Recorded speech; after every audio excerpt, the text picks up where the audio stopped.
প্রথমে যদি ডিএসসি ইন্ডেক্সটা দেখাই আজকে, একটা বিয়ারিশ স্যান্ডউইচ করেছে, মাঝখানের এই গ্রিন ক্যান্ডেলটাকে পুরোপুরি এনগালফ করে ফেলেছে আজকে, এবং এই সাপোর্ট লাইনটাও ভেঙে ফেলেছে। আমরা যদি একটা ট্রেন লাইন ড্র করি, বিশেষ এই জায়গাতে বাধাপ্রাপ্ত হয়ে এখন ওর নেক্সট সাপোর্ট জোন যদি আমরা ধরি এই জায়গাতে একটু নিচে এসে যদি ৫,৪৫০ যদি সাপোর্ট পায় তো ভালো, আর না হলে ইন্ডেক্সটা আরো নিচে চলে আসবে, একেবারে ৫,৩০০-২০০ লেভেলে চলে আসবে। আজকে আমরা গতকালকে দেখানো স্টকগুলোর ফলো আপ দেখাবো। প্রথমেই ফার্স্ট প্রাইম মিউচুয়াল ফান্ড আজকে ক্যান্ডেলের উপর উইক চলে আসছে। উইক চলে আসাতে ভলিউমটাও আনইউজুয়াল মনে হচ্ছে। ভলিউমটা যদি ধরে রাখতে পারে এখান থেকে হয়তো আপসিনটা হতে পারে, বাট মনে হচ্ছে না এটা খুব বেশি দূর যাবে। যে জায়গাতে রিজেকশন হয়েছে সেই জায়গাটাতে প্রিভিয়াস একটা রেজিস্ট্যান্সের জায়গাও রয়েছে। Moving average 200, moving average 300 resistance. এই জায়গাটা সাকসেসফুলি ব্রেক দিতে পারে নাই আজকে, ভলিউম ভালো হওয়ার পরেও। দেখা যাক এটা এই বাউন্স ব্যাকের ফলে কত দূর পর্যন্ত প্রাইসটা যেতে পারে, সুইংটা। এরপর আমরা গতকালকে দেখিয়েছিলাম আমরা নেট আজকে বাজেভাবে একটা বুলিশ ক্যান্ডেল দিয়ে, গতকালকে এই ক্যান্ডেলটা যে ফেক একটা পুল ব্যাক ছিল তাই প্রমাণ করে। আমরা নেটের নেক্সট সাপোর্ট এখন 20 টাকার কাছাকাছি চলে যাবে হয়তো। আমরা নেটের পরে আমরা দেখাবো অগ্নিসিস। আজকে বাজেভাবে গতকেই লাস্ট সাপোর্ট লাইনটা ব্রেক করে আরো অনেক নিচে চলে আসছে, 26 টাকা 80 পয়সা চলে আসছে। এখানে একটা গ্যাপও ছিল, এই গ্যাপটা ফুলফিল করেছে আজকে। তো এই বাউন্স ব্যাকটা সাকসেসফুল হয় নাই। এরপর আমরা আসি আর্গন ডেনিম। আর্গন ডেনিমও সিমিলারলি ফেইল, সাকসেস করতে পারেনি এই জায়গায় সাকসেসফুলি বাউন্স ব্যাকটা, কোনো বুলিশ ডাইভারজেন্স ক্রিয়েট করতে পারেনি। এরপর আসি আমরা ব্যাংক এশিয়া। এটার ফলো আপও ভালো না, বুলিশ ক্যান্ডেল করেছে আজকে। ব্যাংক সেক্টর একেবারেই ভালো করেনি, সবগুলো প্রায় বুলিশ ক্যান্ডেল করেছে। বিবিএস কেবল দুইটাই খারাপ। এটা তো একেবারেই গত 4-5 দিনের সিচুয়েশনটাকে এনগালফ করে ফেলেছে। এরপর যদি আমরা দেখি বিডি থাই, সেটাও ভালো না, বাউন্স ব্যাকের রিফ্লেকশনটা খুবই বাজেভাবে এসেছে। বিচ হ্যাচারি এটারও রিফ্লেকশন ভালো না। গতকালকের এই ইন্ডেক্সের সাথে সাথে আসলে সব শেয়ারের অবস্থাই সিমিলারলি কম বেশি একই। বিকম ফার্মাটা একটু ব্যতিক্রমের মধ্যে। ফার্স্ট প্রাইম মিউচুয়াল ফান্ড আর বিকম ফার্মা এই দুটো শেয়ারই একটু ব্যতিক্রম ছিল, বাকি সবগুলো শেয়ারই কম বেশি সিচুয়েশন ভালো না। এর মধ্যে ইন্স্যুরেন্স সেক্টরটাও আসলে, ফাইন্যান্স সেক্টরটা কাছাকাছি ভালো করেছে। ফাইন্যান্স সেক্টরটা একই জায়গাতে নিচেই আছে, এর থেকে নিচে নামার জায়গা নাই, কিন্তু ইন্স্যুরেন্স সেক্টরটা আসলে খুব একটা ভালো করে নাই। যেমন বিএনআইসিএল বাজেভাবে একটা রেড ক্যান্ডেল দিয়ে আরো নিচে চলে এসেছে প্রাইসটা। মুভিং এভারেজ 300 তে একটু রেসপেক্ট করে কিনা দেখার বিষয়। এরপরে আমরা বিএসসি দেখেছিলাম, বিএসসিও ভালো না, আরো কারেকশন হবে মনে হচ্ছে।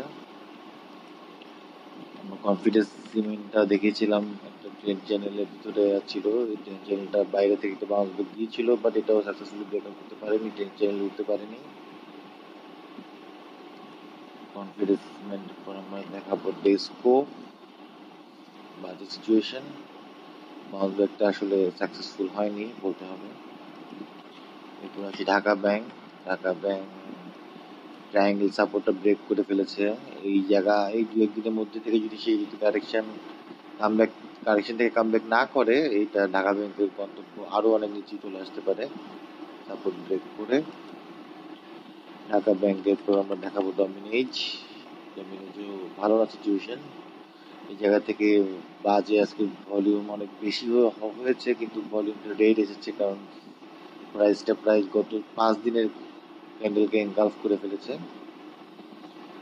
এটা সিচুয়েশন ভালো না। মুভিং এভারেজ 20 থেকে যদি বাউন্স ব্যাকও করে আগামীকাল, এটা হয়তো আগামীকাল পজিটিভ থাকতে পারে, কিন্তু সিচুয়েশন খুব একটা বেশি ভালো বলে মনে হচ্ছে না ডমিনেজ। এরপর আমরা দেখাবো এনভয়টেক্স। এনভয়টেক্স অবস্থা ভালো না, টেক্সটাইল সেক্টরে আসলে আজকে ভালো করতে পারেনি। স্কোয়ার ইন্টিওর অবস্থাও খুব একটা সুবিধাজনক না। ফার্স্ট প্রাইম মিউচুয়াল ফান্ডের মতো ক্যান্ডেল এসেছে গ্রিন, এটাকে খুব সুবিধাজনক অবস্থায় আছে বলে মনে হচ্ছে না। এরপর আমরা যদি দেখাই ফারক্যাম, ফারক্যামের সিচুয়েশন খারাপ। নিজে ট্রেন্ড লাইনটা, প্যারালাল চ্যানেলের ট্রেন্ড লাইনটা ভেঙে ফেলেছে ফারক্যামের পর আমরা যদি দেখাই ফেক ডিল, ফেক ডিলও ভালো না। আজকে দুপুরে উঠেছিল প্রাইসটা, কিন্তু এখনো সেল সিগন্যাল। আমরা ফ্রাঙ্কফুটের মধ্যে গতকালকে ভালো একটা বাউন্স ব্যাক ক্যান্ডেল ছিল, বাট আজকে একেবারেই ইনভার্স হ্যামারটা কন্ট্রোল করেছে, মানে প্রাইসটা উপরে উঠে অনেক উপরে উঠে রিজেকশন পেয়েছে একটা সাপ্লাই জোন থেকে, সেখান থেকে অনেক নিচে এসে ক্লোজ করেছে। One foot golden jubilee mutual ফান্ডের অবস্থা ফার্স্ট প্রাইম মিউচুয়াল ফান্ডের মতো, কিন্তু মিউচুয়াল ফান্ডগুলো ভালো করাতে হয়তো তার খুব একটা প্রভাব পড়েনি, কিন্তু সিচুয়েশনটি খুব একটা বেশি ভালো তাও বলা যায় না। জিপিএইচ ইস্পাত, ইস্পাত একই জায়গায় রয়েছে, কিন্তু এখান থেকে ইন্ডেক্স যদি ভালো না করে এটা ভালো করতে পারে কিনা তা সেগুলো বলা যাচ্ছে না। আমরা গতকালকে দেখেছিলাম ইবনেসিনা, ইবনেসিনা আজকে প্রাইস ফল করেনি, কিন্তু প্রাইস যে খুবই জায়গা থেকে আপ ট্রেন্ডে সুবিধাজনক জায়গায় রয়েছে তাও বলা যাচ্ছে না। ইবনেসিনা তাও হোল্ড করা যায়, প্রাইসটা খুব একটা ফল করেনি। আইসিআইসিএল, অন্যান্য ইন্স্যুরেন্সের মধ্যে আইসিআইসিএল এর অবস্থা ভালো না। আইএসএন দেখেছিলাম আমরা, আইএসএনএল, টিডি, এটার অবস্থা ভালো না। সিচুয়েশন এই ডাউনফলই মনে হচ্ছে, একটা আপসুইং হওয়ার পরে এখন ডাউনসুইং শুরু হচ্ছে। এটা ডাউনসুইংটা কতদূর পর্যন্ত শেষ হয়, কোনখান থেকে বাউন্স ব্যাক দেয়, হয়তো আগামীকালকে একটা বাউন্স ব্যাক পেতে পারি মুভিং এভারেজ 20 থেকে, সেখানে আবার হয়তো এন্ট্রি নেওয়া যায়, কিন্তু শেয়ারটা যেহেতু অনেক উপরে উঠে গেছে, প্রায় ডাবলের বেশি হয়ে গেছে প্রাইস, তখন কারেকশনটাও বড় হওয়াটা এক্সপেক্টেড। এরপর আমরা জেএইচ আর এম এল, এটা সিচুয়েশন ভালো না, রিয়েল এই একটা স্যান্ডউইচ করে ফেলেছে। এরপর আমরা দেখি কর্ণফুলি, সিচুয়েশন ভালো না। মোটামুটি গতকালকে যারা বাউন্স ব্যাক ক্যান্ডেল দিয়েছিল তাদের একটার অবস্থা খুব একটা ভালো না, কারোর অবস্থাই ফাইন্যান্স সেক্টর অথবা মিউচুয়াল ফান্ড সেক্টর ছাড়া মনে জিএমএল, এটার অবস্থাও খুব একটা ভালো না। সিচুয়েশন কম বেশি সবারই খারাপ, ইভেন ইঞ্জিনিয়ারিং সেক্টরের অবস্থা খুব একটা ভালো না। দেশবন্ধু আজকে হল্টেড হওয়ার পরও অন্যান্য ইঞ্জিনিয়ারিং সেক্টরের উপরে খুব একটা প্রভাব পড়েনি। নামানা ফার্মা, এটাও প্রায় 10 লাইন ব্রেক করে নিচের দিকে চলে আসছে, কারেকশনটা কোথায় গিয়ে শেষ হয় আমাদের দেখতে হবে। নামানা ফার্মার পর আমরা উএল দেখেছি। জেড ক্যাটাগরি অবশ্য গতকালকে বাউন্স ব্যাক করেছে, কিন্তু জেড ক্যাটাগরির অবস্থা ভালো না, এটা একটু নিচের দিকে চলে আসছে।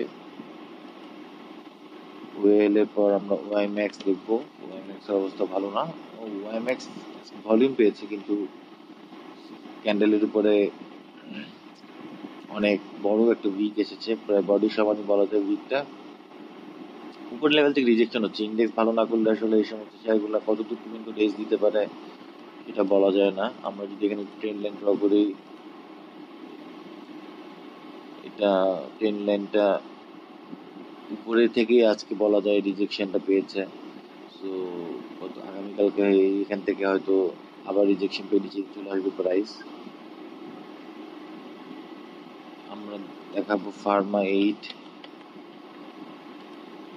এটা আজকে হ্যামার ক্যান্ডেল হলো রেড, এটা হ্যাঙ্গিং ম্যান হয়ে গেছে মনে হচ্ছে, যেহেতু নিচে থেকে উপরে উঠছে হ্যাঙ্গিং ম্যানই মনে হচ্ছে। পাওয়ার গ্রিডের অবস্থা দেখি আমরা, পাওয়ার গ্রিডও ভালো না। মোদ্দা কথা আজকে সব শেয়ারের অবস্থা কম বেশি খারাপ। এই গতকালকে বাউন্স ব্যাকটা কোনোটাতেই হয়নি, এটা লাইফ ইন্স্যুরেন্স বলেন কোনোটাই মোটামুটি সাকসেসফুল হয় নাই। উত্তরা ব্যাংকটা দেখি আমরা সবার শেষে, এটা নিচের দিকে আছে কিন্তু এটা আসলে ক্যান্ডেলটা রেডি এসেছে, ভলিউম নাই, একেবারে ড্রাই হয়ে গেছে।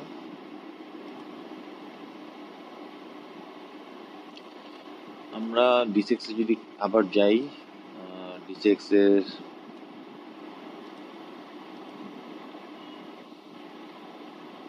এর এই সাপোর্টের জায়গাটাতে যদি কালকে কামব্যাক করতে না পারে ডিসেক্স, হয়তো 5262 এই লেভেলে চলে আসবে, এখান থেকে হয়তো পুল ব্যাক করতে পারে আবার। তো প্রত্যাশা রইলাম ডিসেক্স ভালো করবে এবং ভালো একটা প্রফিটের একটা নতুন একটা আপসুইং এর দিকে যাবে এবং ভালো একটা প্রফিটের জায়গা দিবে আমাদেরকে।